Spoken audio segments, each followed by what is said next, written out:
This episode is brought to you by LifeLock. It's tax season, and we're all a bit tired of numbers. But here's one you need to hear. $16.5 billion. That's how much the IRS flagged for possible identity fraud last year. Now here's a good number. 100 million. That's how many data points LifeLock monitors every second. If your identity is stolen, they'll fix it. Guaranteed. Save up to 40% your first year at LifeLock.com/podcast. Terms apply. If the parent steps back for a second and realizes that for hundreds of years, parents have given their children other solutions for off-screen activities that can be creative and that can help the child learn and discover and reinforces healthy child development, blocks and puppets and puzzles and even a cardboard box, right? They can have hours of play. There can be times where you can put your child in a safe environment, which can substitute for the screen time.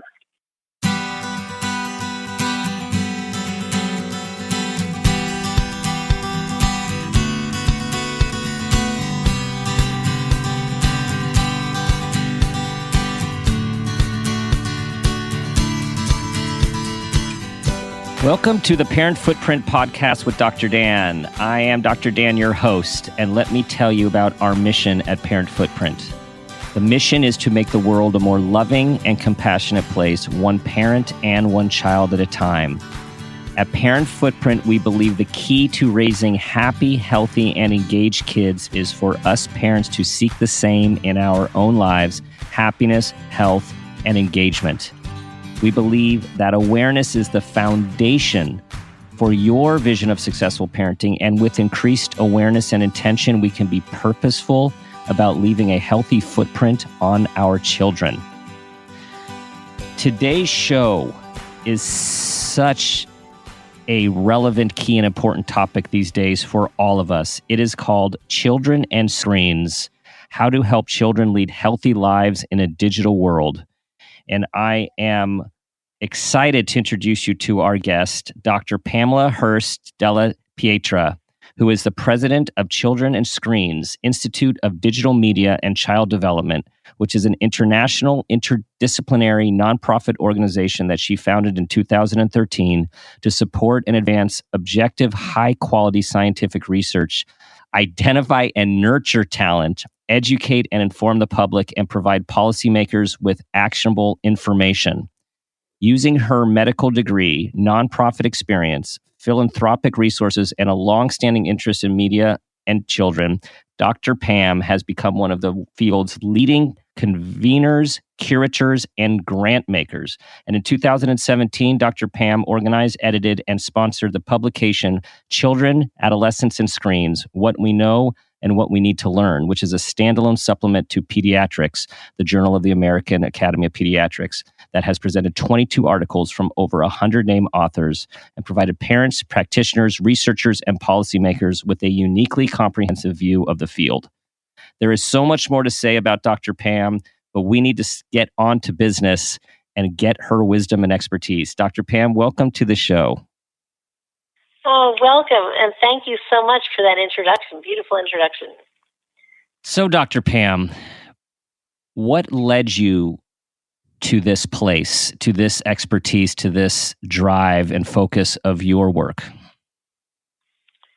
Right. Well, I have a couple of children, and when my son was 9 or 8, I found that I couldn't get him off of the video games. So I wanted to try to understand, with my medical degree, I wanted to try to understand how much I should let him play the video games. Mm-hmm. I also was concerned about the violent nature of the games, and also what would be sort of the long-term impacts on him cognitively, socially, emotionally. And so that began my search. A mother's search for health and wellness for her child leads to a new area of focus in your field using your background. Exactly. And so I had always had a research interest And so I started to, I had an opportunity to tour the country in 2012, 2013, late 2012, 2013, and I talked with a number of neuroscientists and pediatricians and psychologists and industry experts. And sort of the more I found out, it became clear that we needed to bring the field together and to have them talk with one another and to try to advance the science in the field so we could have more definitive answers. When you said what you were looking for, which was, how much should I let my kid play on the game, play the games, be on the screens? Is this a problem? What's it doing to their brain? What should we do? I mean, that is a daily conversation in my office and a daily conversation with my wife at home. So let's jump in to answer some of those questions, which are, what should we do? And what is it doing to our kids? Right. Well, I think the first thing that we probably want to do is to talk from, how early parents are exposing their kids to digital media. And I think, most of us can see and understand that it's a very powerful medium, and it can be very addictive. I'm putting that in air quotes, but so I think what parents can do first of all is to avoid giving your very young children digital media. I'm not really talking about like video chatting with family and friends from far away, right? Mm-hmm. Because that doesn't seem to have adverse effects. But I think that, as much as they can, if you can turn off the TV when it's not in use so that it's not on in the background, and also to understand how other people that are engaging with your child, such as babysitters or caregivers, are giving or interacting with screens. So make sure that you're on the same page with your babysitter or your child care center in terms of how much digital media your very young child is getting. And, it can really be challenging to stay on top of that if you're if you have, or both of you are working parents. And also to be on the same page with your spouse, because, that can really be very much more helpful if the child isn't, hearing the arguments, or that it doesn't wind up influencing the child, and then avoiding technoference. So I don't know if you know what that is. Yeah, no. Tell us what technoference is. So it's technology's interference in daily life, and so what's happening is that from the time that babies are born, that the parent is sometimes distracted with their own devices, and so there may be less touching, less communication. And the most important thing is that a very, very young child, and all children, but especially the very young, feel safe and nurtured and loved.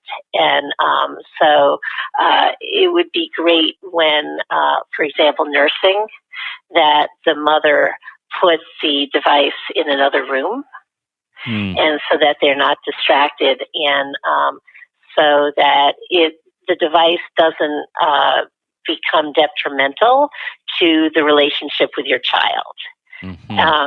And so if, that includes turning off your notifications, and waiting until your child is asleep before you go, so you put them down for the nap, and then you can check your emails or texts or get on your social media.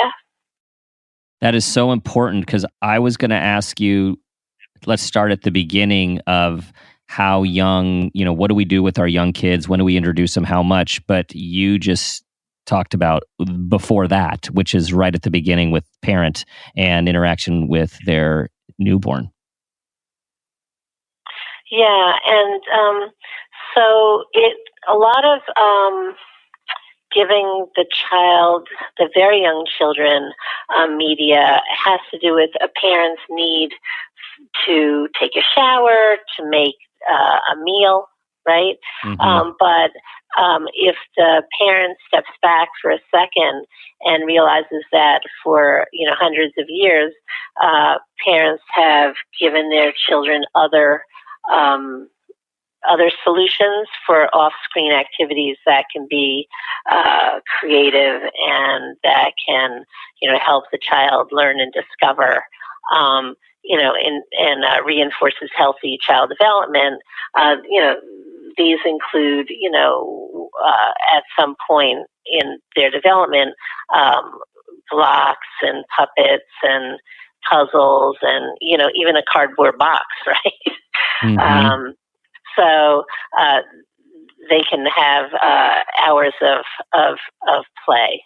So you can, it depends on what age it is, but there can be times where you can put your child in, a safe environment, which can substitute for the screen time.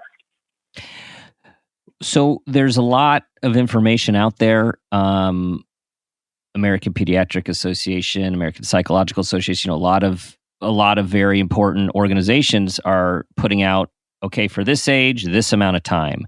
For this age, this amount of time. Is the research strong enough from your perspective to suggest specific parameters for different developmental ages?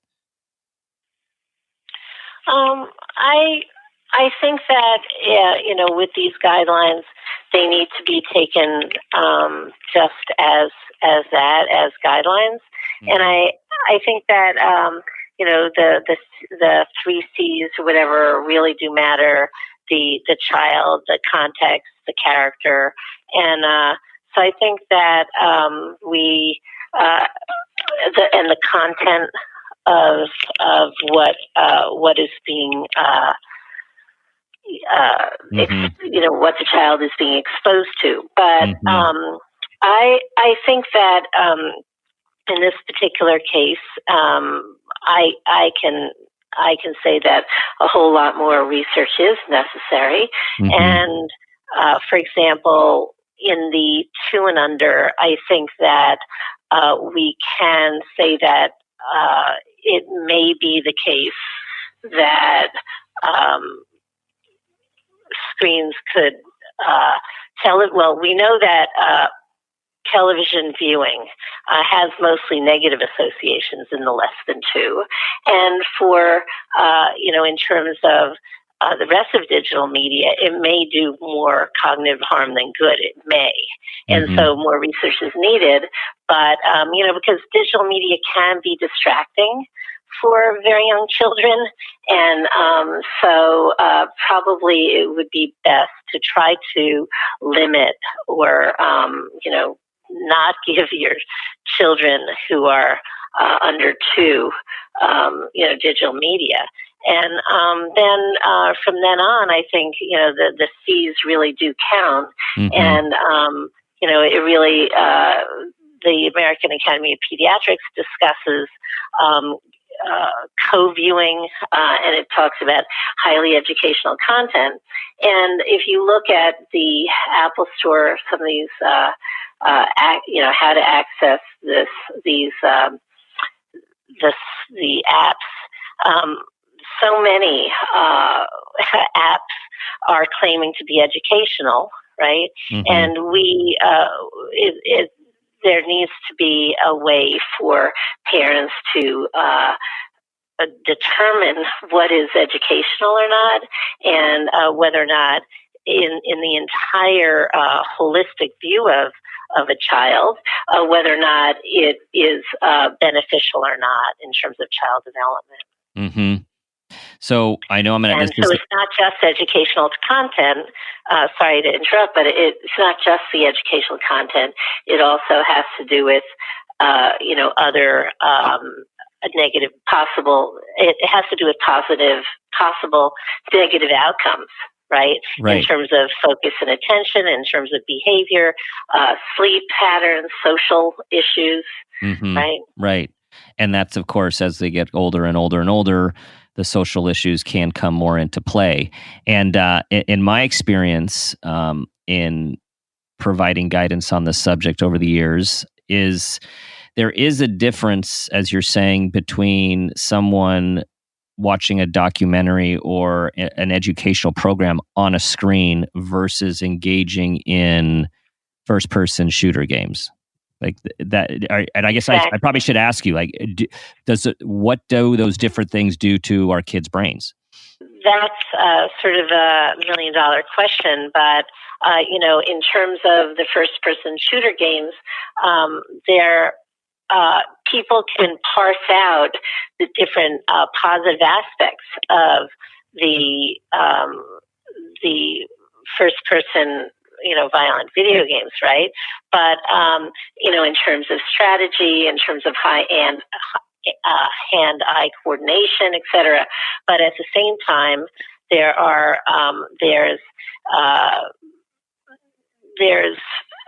debate about the violent, the effects of violent media. I do think, however, that we can say that a large body show a link between violent video games and aggressive attitudes in toddlers, children, adolescents. Mm-hmm. So, we do need to promote more research, but we do have studies that show the association with aggressive behavior, decreased empathy, mm-hmm. And decreased pro-social behavior, and so it's best to try to limit that, mm-hmm. and that, of course, is very difficult.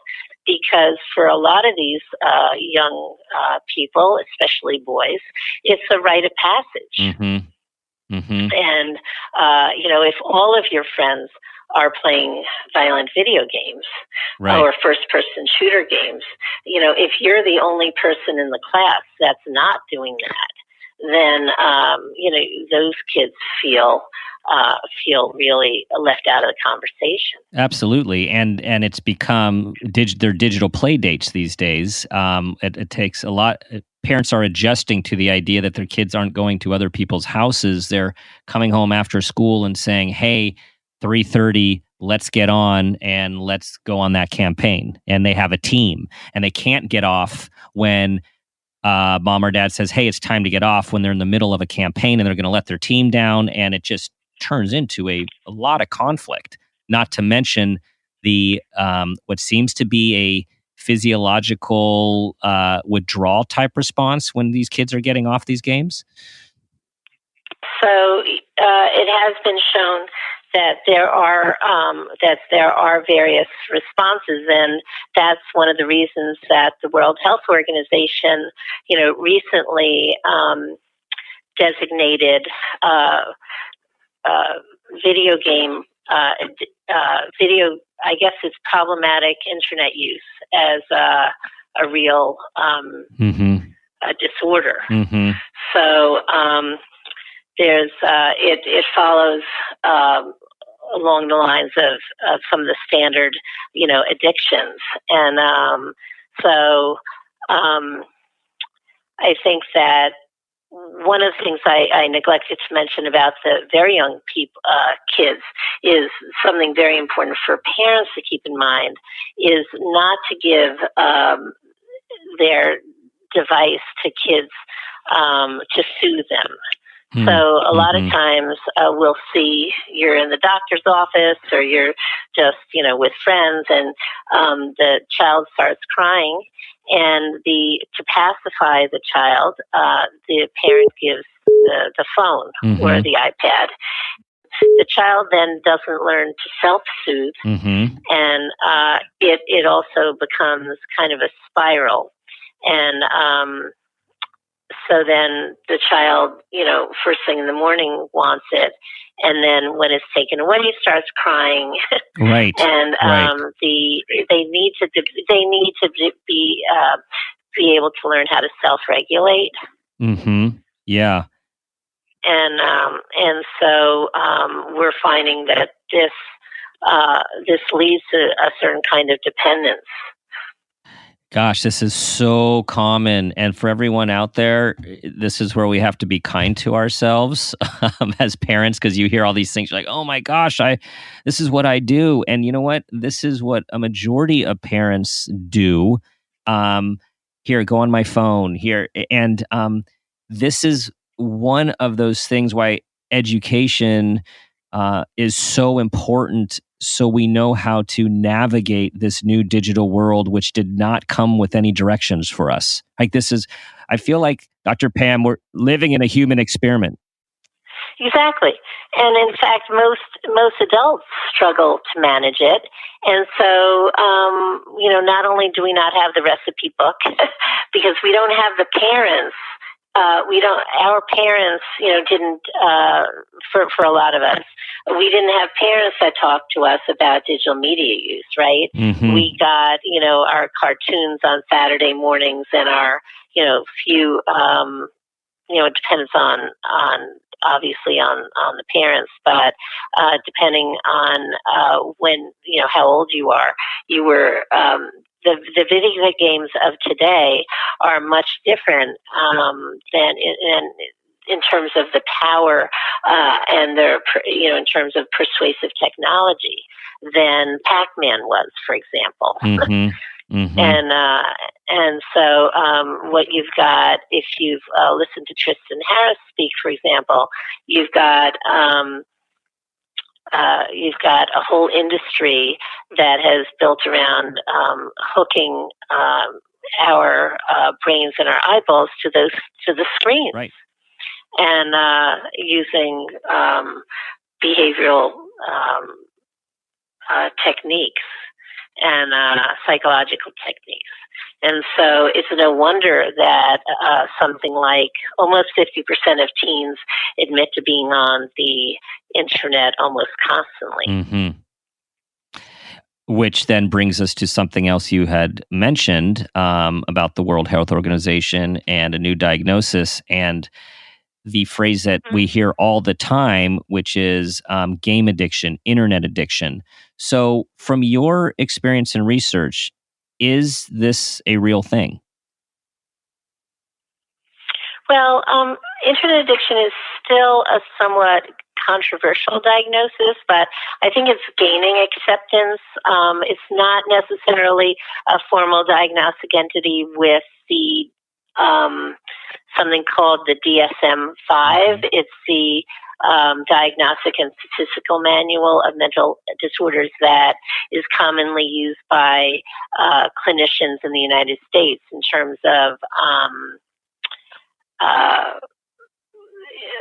diagnostic codes, so that for reimbursement. So individual parents should, inquire as to whether or not, if they believe that their child is having an issue with internet addiction or gaming addiction, whether or not they are insured for that, or whether or not it will be reimbursable. But in any case, I do believe personally that it's something like an addiction, and so we can get caught up with the nomenclature, but I think that everyone understands that it's an issue, and so I think that we I believe that there are several million kids today very shortly going to get home from their middle schools, their junior high schools, or their high schools, and will stay in their rooms gaming for the rest of the day. Mm-hmm. And they will not get up from their chair, and they may have their snack right there in front of the screen, and they will not be what they call IRW in the real world. Mm-hmm. They will be experiencing the world through the screen, and I think that that's not something that they can really avoid or help themselves. And I think it's for the parents to recognize that this is something that's stronger than their kids. And they have to help and them. So, and then how in these situations, because so many parents feel helpless in this situation, understandably so. And it sounds like, early on in your parenting career, you took this on as well. So what do you recommend? Right. Well, I think the first thing is to be observant and, understand whether or not are the games preventing your child from seeing friends face to face, interacting with them in real life to do something else besides gaming. Are they participating in extracurricular activities, for example? Have they figured out excuses to reduce what the parent would normally think about? Extracurricular activities that they're excited about, like other passions. And are they keeping up with their schoolwork and homework? And are they building positive relationships with friends? And also, are they having a relationship with them? Because as a lot of parents see, it's very difficult once the kids are on to actually get anything else but a yes/no answer, and the communication really decreases. So, and are they getting enough sleep? So, a lot of kids are gaming through the middle of the night, and it's you hear about the blue light affecting their sleep. Right. So it's affecting kids in a number of ways, in that they're not going to sleep as early as they usually would. And then they have the pings and the dings that are keeping them up, that are interrupting their sleep or disrupting their sleep. And then you have the blue light effects on the melatonin. So, and then if any of those turn out to be a yes, then they have to they should explore. And it may be a deeper issue. And so you can talk to your kids about you talked at the beginning about values, right? So having a discussion about with your husband or wife about what relationships and activities you think are important and for your child, and talk with your child about what they think is important and how they want to remember those years, and what role technology is playing in that narrative, and maybe to create a checklist of what the child wants to accomplish each day. I'm excited to tell you all about a company that is fully aligned with our mission at Parent Footprint to create a loving and healthy world, one child and parent at a time. This company is called Wild Foods. Wild Foods is a food company that puts quality, sustainability, and health first in all of their products. They have everything from coffee to fish oil, and every single product is painstakingly sourced from small farms all around the world. And they take their mission as seriously as we do. Their mission is to fix the broken food system. And they believe that real food is medicine. They have partnered with us to give all of our listeners 12% off your order if you use the code Footprint12. You've got to check these guys out. They're at wildfoods.co. You can figure out, okay, I'm going to spend an hour on homework and on, or more, depending on the age of the child.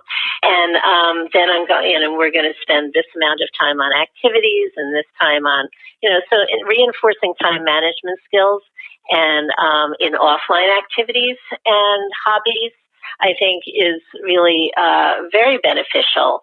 And you can determine a time when you will your child can determine a time when he or she is going to be on the digital media, whether it be gaming or social media. So from 8 to 8:15 every day, I'm going to be on social media, and from I'm going to spend, or let's say they love to game, right? So I'm going to spend this is the time I'm going to spend gaming, and that's really it. And you can use monitoring, and there are various apps to help your child do that. And then establishing. I hope this isn't too long a list, but they can discuss with the child at the beginning, before the child's on it, about what their expectations are, so that it's not something that you're taking away from a child once you've kind of given it to them, and also perhaps delaying, giving the child this very powerful tool. You've said a lot of very important things, so I'm going to pull this together. And what I'm hearing is something that I have found also successful, which is a collaborative problem-solving approach, right? A collaborative approach with your child. And I like how you started with, okay, here's what's important in our family. Here's what we think is important about how we are in the world, and that we're exposed to different things and that we do different things.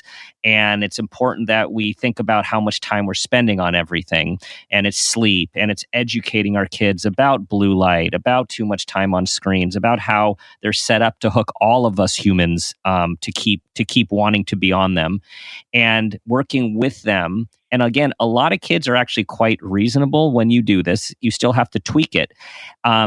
So I think these are all excellent ideas. And I'm thinking about the parent out there who's been like, yeah, that's not going to work with my kid. My kid will not get off it. We have all these full-on conflict and war. And this is what I want to ask you and say is, there is still going to be the subset of kids that we need to get external help because they are so entrenched. Well, I think one of the things is that, okay, couple of other points with that. So one is the entrenched kid, and the other is role modeling. You can't imagine how important it is for parents to set a good example. So that means that when they walk in the door in the evening, get off their phone. Like, they shouldn't be walking in their door, on their phone, either texting and say, "Hi, kids," and then keep texting or keep working, right? It would be great, and I know it's hard because, I work also, to be able to devote time to your kids, and so that in the morning when the kids are, you're getting your kids off to school, is to, that time when they're packing their backpacks and they're making, you're helping them with the lunch, you're making lunch, whatever, is not to be on your phones during that time. And to wait until you've dropped them off to get on the phone. And and then if you are reading books, they may be reading books. Reading has declined significantly.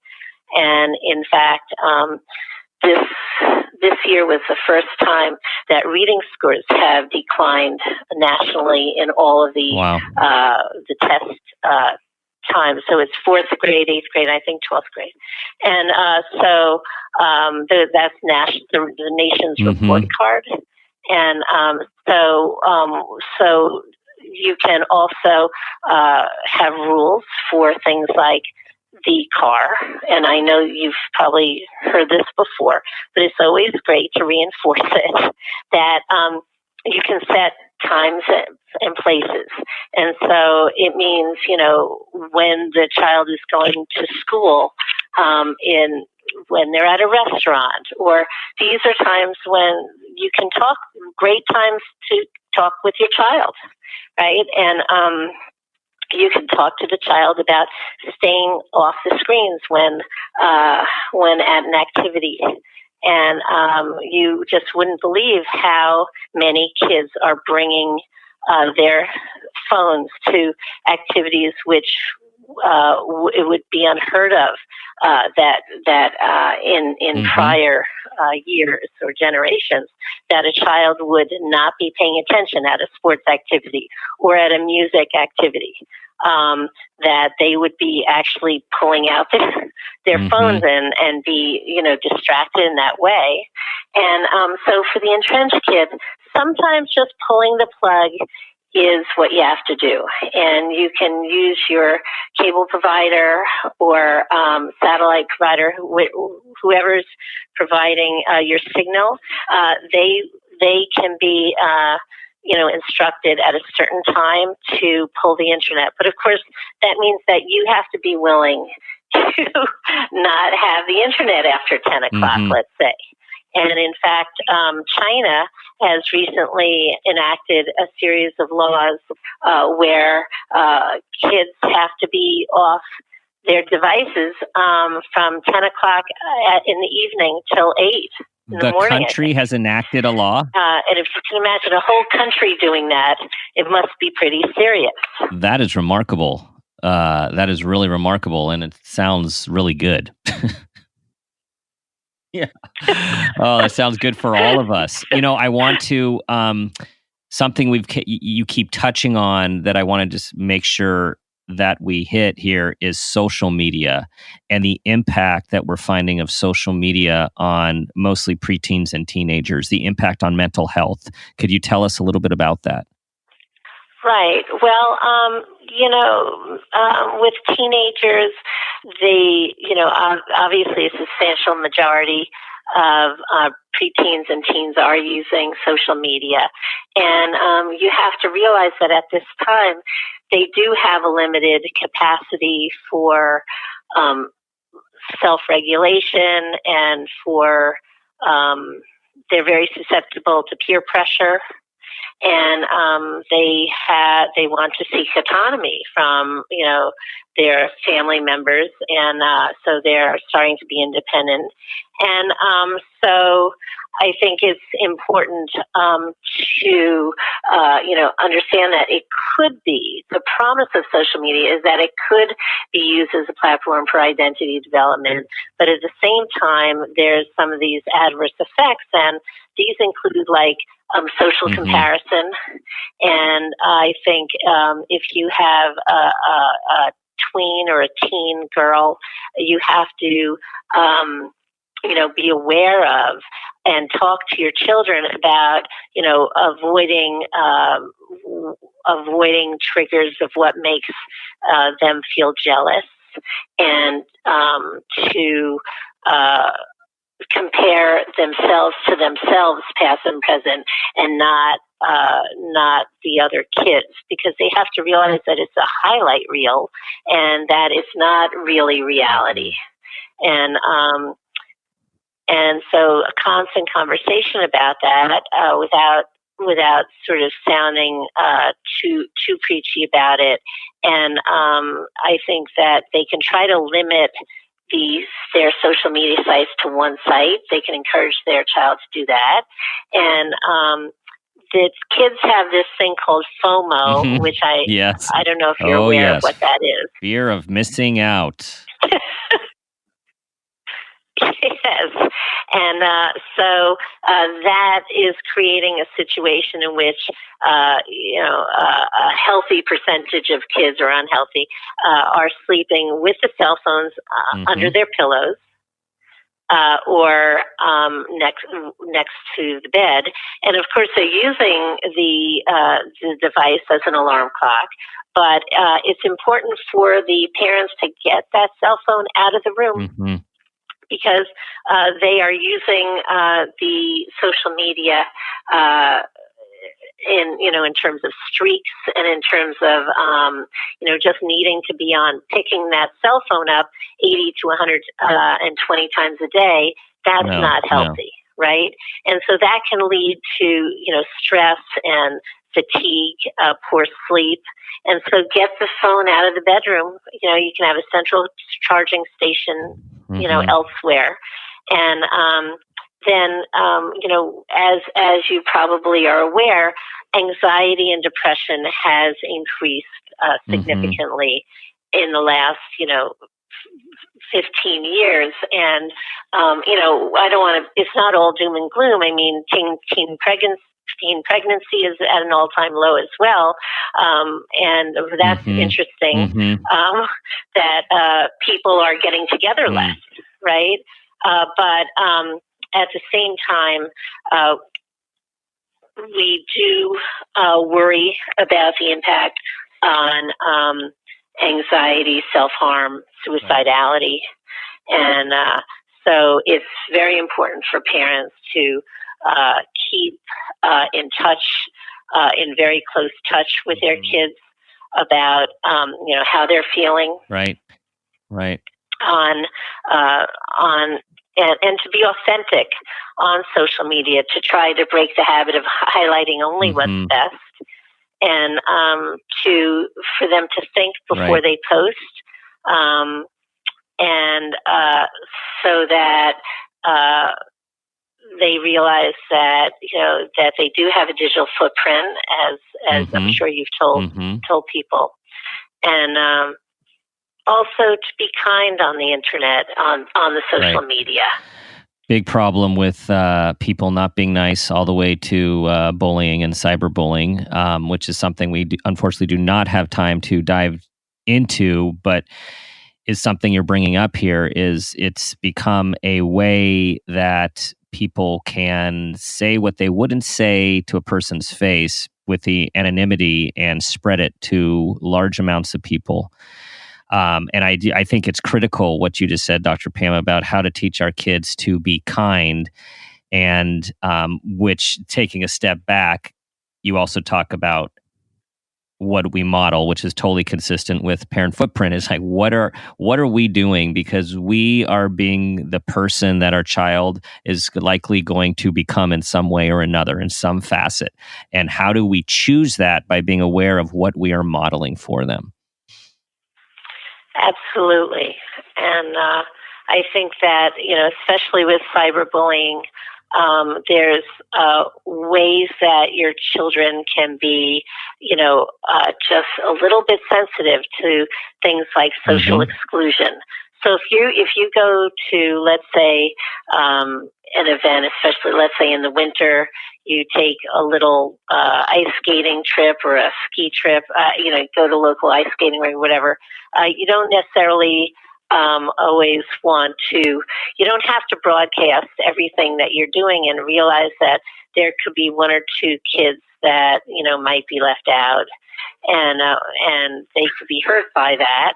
And, just kind of be thoughtful about other kids, in your group, in your social circle. And if something has been said that's unkind, you can be what they call an upstander. Don't just be a bystander. An upstander. Okay, so here's what we need to do as we're getting ready for the parent footprint moment question. Parents, we need to be observant. We need to be aware. We need to teach our kids. We need to talk with them. We need to set limits, and we need to model the type of behavior we want to see with them in ourselves. Okay, Dr. Pam, the parent footprint moment question. Tell us about a time when you became aware of yourself as a person or as a parent, and that new awareness had a positive impact on your child. I mentioned earlier that, sort of a defining moment was when I mentioned that I couldn't get my son off of the video game.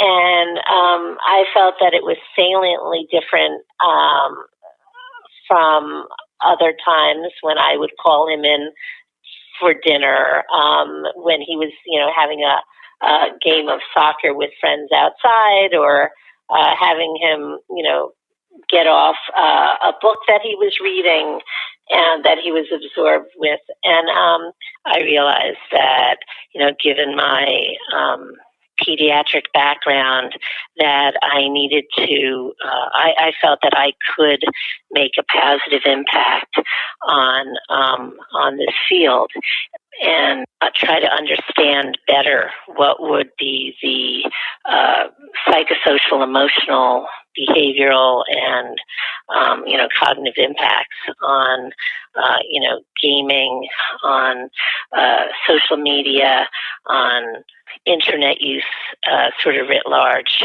and now texting versus face-to-face relationships, and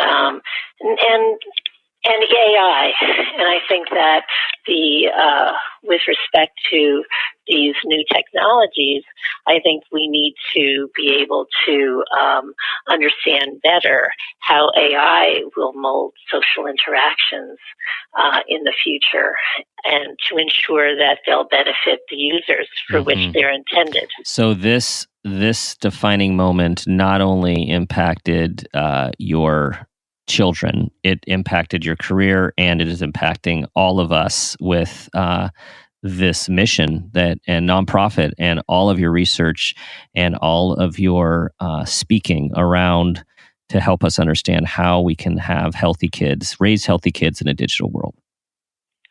Absolutely. Thanks so much. Yes. My next question was, please tell everyone where they can learn more about your program. Yes. So we're going to be building out in the next couple of months a site that is directed specifically to parents. But right now, it's www.childrenandscreens.com. And but we give a national and international congress every other year, and we are bringing together interdisciplinary groups of scientists and clinicians to understand these issues better. In March, we're having a digital media and the brain retreat, and we want to try to understand what's the relationship between youth technology behaviors, the neurobiological brain changes that we're seeing with kids that are on digital media for the high digital media users, and the development of their cognitive capabilities. And so we're bringing researchers in from all over the world for that.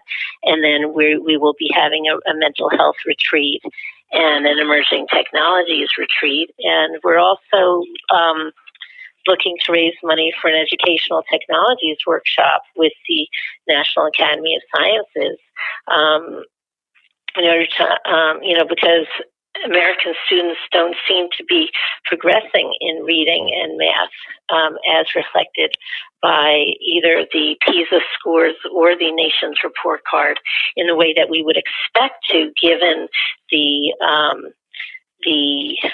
investment in digital technologies and educational technologies. So we'd like to give a workshop on that would identify the key issues in research, and we think that that's very important as well. And we're working on another standalone supplement that will identify these new and evolving issues, as well as report on issues that we had